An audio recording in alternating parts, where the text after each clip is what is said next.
پروټیکټ شیټ مو په فایل منیو کې ویلی وو کوم هغه هوم منیو کې ویلی وو کوم په یاد وي کوم ځای کې ویلی وو په فارمټ کې پروټیکټ شیټ ګوره دا او دا یو شی دی په ریویو منیو کې دا فرق لري څه لپاره په یاد مو شو چې موږ ویلې شیټ کې څوک کار ونه شي کړلی نو بیا به موږ دلته پروټیکټ شیټ کلیک کوو او دلته موږ پاسورډ ورکوو مثلا دا یو پاسورډ به ورکړو بیا هم پاسورډ به ورکوو ګوره دلته څوک کار نه شي کولی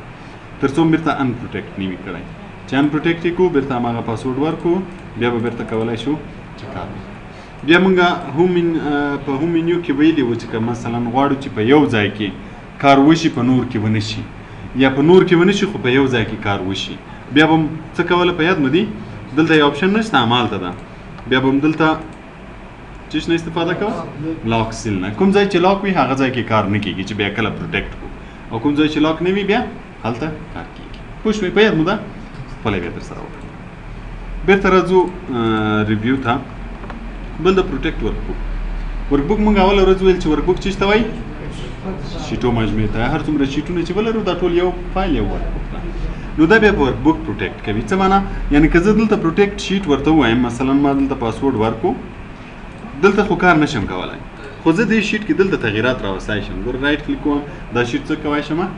مکمل شیټ ډیلیټولی شم نو مثلا که ته دا شیټ پروټیکټ کوي چې څوک کار په شیټ پکړي ونه شي کولای خو له دې ځای نه د پاسورډ ورکو څوک کار نشي کولی خو بیا کولی شي چې مکمل شیټ درته ډیلیټ کړي نو که ټول شیټ ډیلیټ کړو که نه یا رینیم کې هر تغییر پکې راوستی شي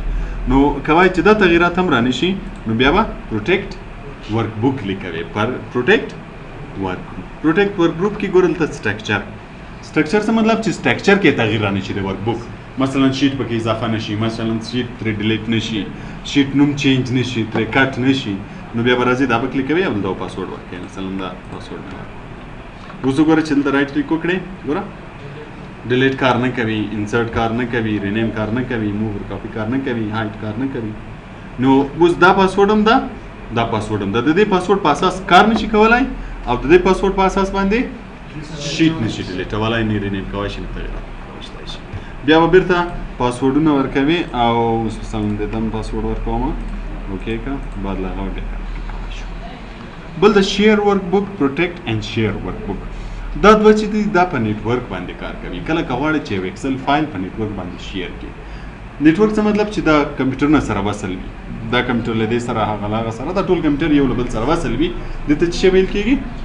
نیټورک ویل کېږي نو بیا ته کولی شي چې دا شیر کړي دې کمپیوټر کې شیر کې مثلا یو فولډر ورته جوړیږي فولډر شیر کېږي بیا د هغه کې اچول کېږي دلته هم خلاصېږي هلته هم دا یو فایل په یو وخت کې دې کې هم خلاص وي هغه کې هم خلاص وي هغه کې هم په یو وخت کې څو کسان پکې کار کولی شي نو هغه له کوم ځای نه شیر کېږي له دې ځای نه شیر کېږي او له دې ځای نه پروټیکټ کېږي چې بیا هر څوک پکې کار ونه شي کولی نو دا چې کله کمپیوټر نیټورک جوړ وي بیا استفاده ترې کولی شو چې نه وي بیا کار وکړي دا د انټرنیټ لپاره نه ده نیټورک لپاره ده چې دغه کمپیوټر نه وصلي اوس مثلا یو فایل ده د یو میاشت راپور د متي غلام کار پکې کوي خالد جان هم پکې کار کوي د یو بخش جوړوي د بل بخش جوړوي نو شیر کوي د خپل بخش کې کار کوي خپل بخش کې کله چې سیو کوي اپډیټوي هغه معلومات دواړه بیرته په هغه دغه فکر موجود وي کوم ځای کې چې اصل شیر وي همالته سټوري کې پکې معلومات دي نو د هغه وخت استفاده کیږي بل د allow user to edit range allow user to edit range څه مطلب که غواړې چې بعضې ځایونه لکه ګوره موږ هلته پروټیکټ شیټ کې ویلې وه بعضې ځایونه ته انتخاب کړي چې دغه ځای کې د یو څوک کار کولی شي مثلا دغه ځای زه انتخابومه چې دلته د یو څوک کار کولی شي مثلا یو بل ځای انتخابوي چې ته وایي نور کې د کار نشي کولی خو دغه ځای کې دی کار کولی شي نو دا خو موږ مخکې هم وویلې چې له دې ځای نه یې کولی شو که نه چې کوم ځایونه لاک وي هغه پاسورډ اخلي چې لاک نه وي خو دا اپشن هم هماسې کار کوي خو لږ تفاوت لري دا به کلیک کوئ دلته ګوره نیو رینج رینج ته به یو نوم ورکوي مثلا زه دا ټیبل جوړوم د ټیبل ته فرض مثال د جنوري د میاشتې راپور ده نو ما د جنوري نوم ورکړو که د سلیکټ کړی نه وي له دې ځای نه به یې سلیکټ کړې دې ځای نه کلیک کوئ سلیکټ یې مثلا زه دا ټیبل بیرته مې کلیک کوو دلته پاسورډ ورکوي مثلا ما پاسورډ ورکړو 1 اوکې یا مې ورکړو 1 ګوره دا یو رینج د جنوري د میاشتې په نوم راغی اپلای مې کړو اوکې اوس ګوره دلته چې کار کوي هلته هم کار کېږي چې هلته کار کوي هلته هم کار کېږي یعنې تر اوسه هیڅ تغییرات نه دي راغلي بعد له هغه راځو بیا موږ څه شی کلیک کوو پروټیکټ شیټ اول هلته رینج جوړو بیا له دې ځای نه پروټیکټ کوو ګوره دلته په دې ځای کې هم موږ بیرته پروټیکټ شیټ لرو چې کلیک یې کړي تر څو بیرته څه شی راشي پروټیکټ شیټ راشي. یعنی د الاو یوزر ټو ایډیټ رینج لپاره پروټیکټ شیټ حتمی ده. لدې ځای نه به اول رینج انتخابوي چې کله د رینج انتخاب په نوم دې ورکو بیا وروسته له هغه نه به بیرته شیټ پروټیکټ کوي. اوس ګوره زه شیټ ته هم پاسورډ ورکوم. اوس ګوره دې ځای کې کار نشي کولی خو دلته چې کار کوي راسن چې درنه غواړي پاسورډ. کوم پاسورډ درنه غواړي چې دلته تا ورکړی وو الاو ایډیټ رینجز کې. اوس ګوره دلته چې کار کوي پاسورډ غواړي چې هماغه پاسورډ دې ورکو بعد له هغه بیا په دې ځای کې کار کولی شي. خو له دې چې ووځي بیا نشي کولی تر څو دې بیرته انپروټیکټ کړی نه وي. اوس ګوره زه بیا انپروټیکټ کوم دا وارې دغه منتخب سلیکټوم دې ته مې یو نوم ورکوم انتخاب الاو ایډیټ یوزر رینج. ګوره یو رینج خو دا وو دا نیو بل رینج جوړوم مثلا دې ته نوم ورکوم چې فبروري که سلیکټ نه وي له دې ځای نه به یې سلیکټوي کلیک دې ته مې یو پاسورډ ورکوم هر پاسورډ چې مزله وي پاسورډ مې ورکو. ګوره څو رینجه اوس لرو 2 رینجه لرو خو پروټیکټ شیټ حتمی ده چې کله د رینج جوړ کړو د هغه نه وروسته به شیټ پروټیکټ کوي. ګوره پروټیکټ شیټ دلته مې هم یو پاسورډ ورکو. اوس ګوره دلته بیا کار نشي کولی دلته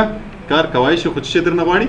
پاسورډ د دې رینج پاسورډ درنه غواړي ورکوي. دلته چې کار کوي دلته هم کار کوای شي دلته هم کار کوای شي چون پاسورډ یې سیم په دې خاطر دلته پاسورډ وکړه. نو کولای شي چې مثلا یو راپور وي څو کسان ور باندې کار کوي د هر یو رینج جدا جدا کې هر یو ته وایي چې ته په دې ځای کې کار کوي پلانې پاسورډ به ورکړي کنه. نو بیا به هر څوک کار نشي پکې کولای مشخص کسان پکې کار کوي شي. کله چې جدا کوي دلته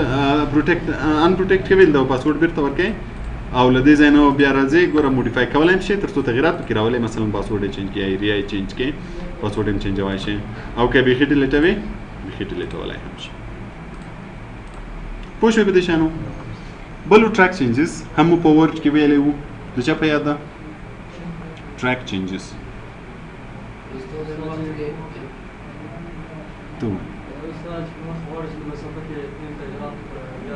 یو څوک تغییرات راولي موږ ته معلوم شي نو بیا ټریک چینجز نه استفاده کوو. نو په ورډ کې موږ که په یاد موږ ویلې چې که مثلا یو کس یو راپور جوړوي خپل رئیس ته که نه نو هغه ته یې ورکوي هغه تغییرات پکې راولي نو دی ټریک چینجز فعاله کوي تر څو هغه تغییرات ورته معلوم شي. رئیس چې دا ټریک چینجز فعاله کوي تر څو دې کس ته معلوم شي چې ما کوم ځای کې تغییرات راوستي دي. نو د هغه لپاره به بیا چې شی کلیک کوي هایلایټ چینجز. هایلایټ چینجز دلته به ټریک چینجز وایل ایډیټینګ دا کلیک کوي.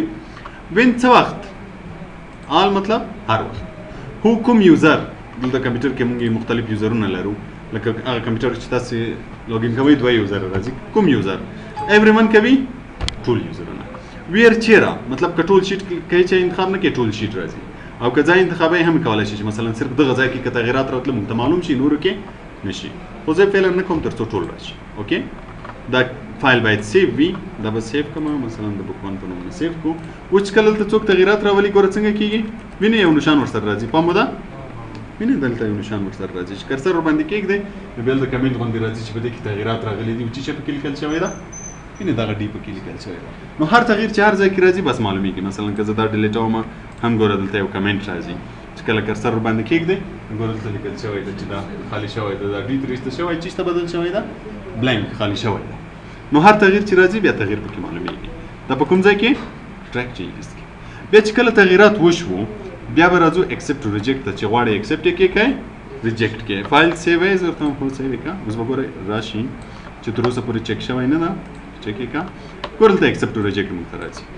چې دغه تغییر راغلی ده مثلا دلته دا شی لیکل شوی ده ستا قبول ده که نه ده قبول ولیکل شي که ونه لیکل شي که موږ وایو چې دا تغییر دلته پاتې شي نو بیا accept او کوي چې نه دی پاتې کېږي reject. accept all ټول تغییرات دي قبول وي reject all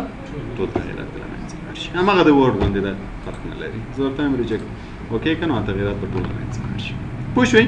دې ته وایي track changes. زده مو شو دا ریویو مینو کې خو اوس مشکل نه لري. راځو ویو ته. ویو څه معنا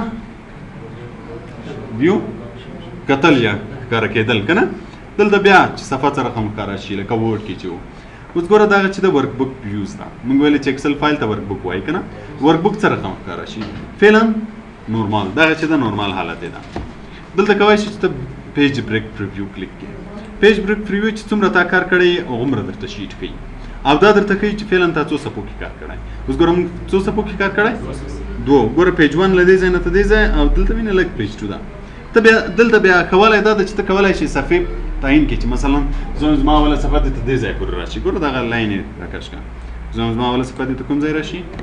ته دې ځای دغه په یوه صفحه کې پرنټ شي دا یا دا مکمل دغه ټیبل دا دې په دې صفحه کې پرنټ شي